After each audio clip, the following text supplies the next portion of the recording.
وادی کشمیر کو بیرون دنیا سے جوڑنے والی سرینگر جموں قومی شاہراہ پر گاڑیوں کی آمدورفت بالکل بند ہے۔ اس وجہ سے سینکڑوں ڈرائیورز اور مسافر مختلف مقامات پر پھنسے ہوئے ہیں۔ ہم یہیں پہ لائن میں پھنسے 16-17 دن ہو گیا۔ ان حالات میں ریاستی حکومت کا رویہ بالکل سرد رہا، لیکن مسافروں کی مدد کے لیے مقامی لوگ سامنے آ کر انسانیت اور کشمیریت کی بہترین مثال قائم کی ہے۔ ہمیں افسوس ہے سب سے پہلے گورنمنٹ سے کہ جنہوں نے ہمارا کوئی سہجوگ نہیں کیا۔ ایک دن صرف راشن کارڈ سے وہ پیسوں سے راشن کارڈ کے ریٹ پہ ہم کو تھوڑا تھوڑا راشن دیا تھا اور مٹی تیل دیا تھا 1-1 لیٹر۔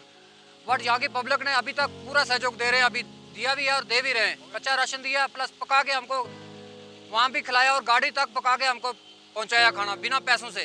ان کے ہم تہ دل سے شکر گزار ہیں۔ مقامی لوگ گزشتہ کئی دنوں سے ان پریشان حال ڈرائیورز اور مسافروں کا سہارا بن کر مفت کھانا کھلا رہے ہیں۔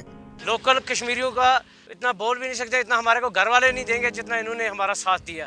ادھر سے کھانا کھا رہے ہیں، فری کا کھانا، اور چاول بھی لوگوں نے بھی بانٹے، آلو پیاز بھی بانٹا لوگوں نے، پھر گاؤں والوں نے تو تیل بھی دیا، اور جو ان سے مدد ہوئی، جو ان سے ہیلپ ہوا وہ دیا ہمارے کو۔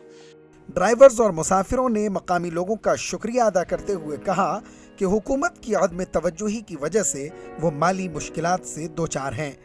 ای ٹی وی بھارت کے لیے کولگام سے تنویر وانی کی خصوصی رپورٹ۔